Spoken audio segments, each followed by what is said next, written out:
ఈ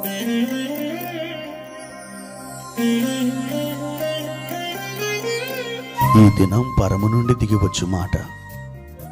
ఇది నీ జీవితానికి వెలుగుల బాట. నీ ఒడిలో ఉంచబడిన దీవెనల మూట, అద్భుతాల ఆనంద ఊట.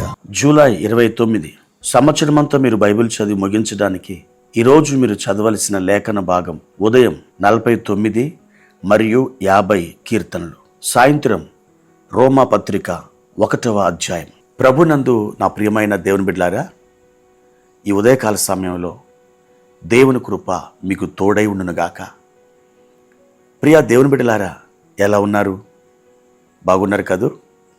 ఈరోజు వరకు సజీవుల లెక్కలో సజీవులున్నటువంటి భూమి మీద సజీవుడైన దేవుడు సజీవురాలిగా, సజీవునిగా నిన్ను దేవుడు నిలబెట్టాడు. అందుకు ఆయనకు మహిమ కలుగునుగాక. ప్రియ దేవుని బిడ్డలారా, ఈ ఉదయకాల సమయంలో ప్రభు వారిచ్చిన ఒక లేఖన భాగాన్ని చదువుకుందాం. 42వ కీర్తన 1వ వచనం.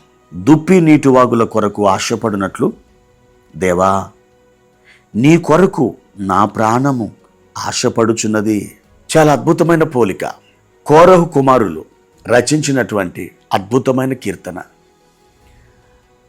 దుప్పి, దానికి దాహం వేస్తే అది ఎంతో ఆశతో, ఆసక్తితో నీటి వాగుల కొరకు అహర్నిశలు అది కష్టపడుతూ, శ్రమపడుతూ, వెతుకులాడుతూ చిట్ట చివరికి ఆ నీటి వాగుల్ని ఆ దుప్పి కనుగొంటుంది. ఆ తర్వాత ఈ దుప్పి తన దాహాన్ని తీర్చుకుంటుంది.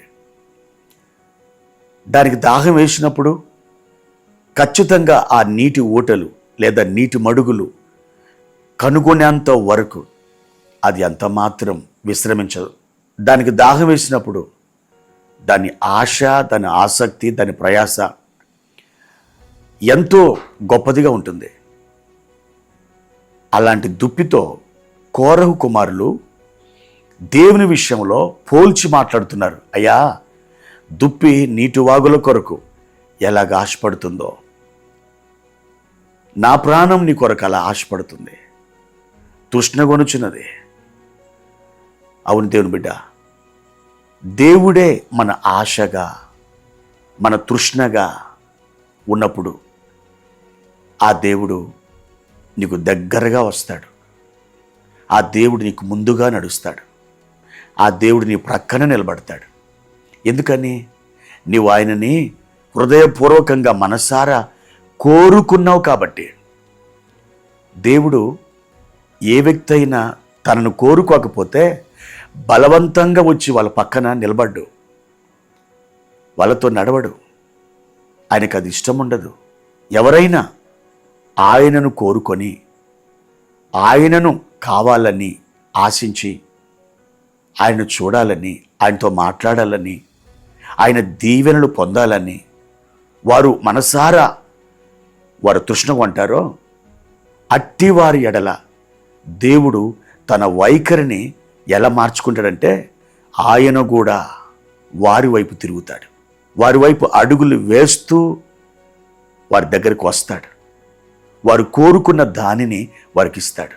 యేసు ప్రభువును చూడాలని జక్కయ్య కూడా ఎంతో కోరుకున్నాడు. కానీ అతనికి అది సాధ్యపడలేదు. అతడు ప్రత్యామ్నాయంగా ఆలోచించాడు. యేసు ప్రభు ఏ త్రోవ గుండా రానయ్యున్నాడో ఆ త్రోవలో ముందుగానే పరిగెత్తి ఒక చెట్టు ఎక్కి యేసు ప్రభువును చూడాలని ఆశపడ్డాడు. ఆ కోరిక, ఆ తృష్ణ ఎంతవరకు తీసుకుని వెళ్ళింది తెలుసా? సృష్టికర్త అయిన యేసు ప్రభువే అతన్ని పేరు పెట్టి పిలిచి, నేడు నేను నీ ఎంట ఉండవలసి ఉన్నది అని చెప్పేంత వరకు ఆ కోరిక అతన్ని నడిపించింది.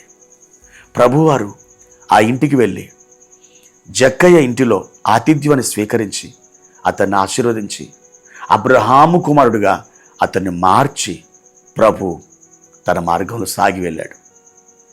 దేవుని ఎడల నీకున్న కోరిక, దేవుని ఎడల నీకున్న ఒక తృష్ణ దేవుణ్ణి నీకు దగ్గరగా తీసుకొస్తుంది. కనుక ఈ లోకంలో నీవు మరి దేనికంటేను యేసు ప్రభుని అధికముగా ప్రేమించు, ఎక్కువగా ఆయన కోరుకో, ఆయన ఇష్టపడు, ఆయన దగ్గరకు వస్తాడు, నీకు మార్గాన్ని తెరుస్తాడు, ఆయన నీ త్రోవలో తన మహిమను బయలుపరుస్తాడు. నీవు ఘన విజయాలు పొందుతావు, దేవుని యొక్క మహిమను చూస్తావు, ప్రభు యొక్క స్వరాన్ని వింటావు, నీకు కావలసిన దాన్ని దేవునికి అనుగ్రహిస్తాడు. దేవుడు ఈ మాటలని నీ హృదయంలో ఫలింపచేయునుగాక. ప్రార్థన. ప్రియమైన తండ్రి, మీ కొందనాలు. ఈ ఉదయకాల సమయంలో ప్రభువా మిమ్మల్ని స్తుతిస్తున్నాం, ఘనపరుస్తున్నాం. కౌరవ కుమారులు అయ్యా మీ సన్నిధిలో వారు ప్రార్థించి దుప్పి నీటి వాగుల కొరకు ఆశపడినట్లు దేవా, మా హృదయం మా ప్రాణం నీ కొరకు తృష్ణగొనుచున్నదని ఎలాగున చెప్పి ఉన్నారో ప్రభు, మా ప్రాణముతో మా ఆత్మతో అయ్యా ఈ దినమున మీతో మేము చెబుతున్నాం. అయ్యా, ఈ లోకంలో మరి దేనికంటే అతి ప్రియమైన వాడవు, అతి ప్రశస్తమైన వాడవు నీవే.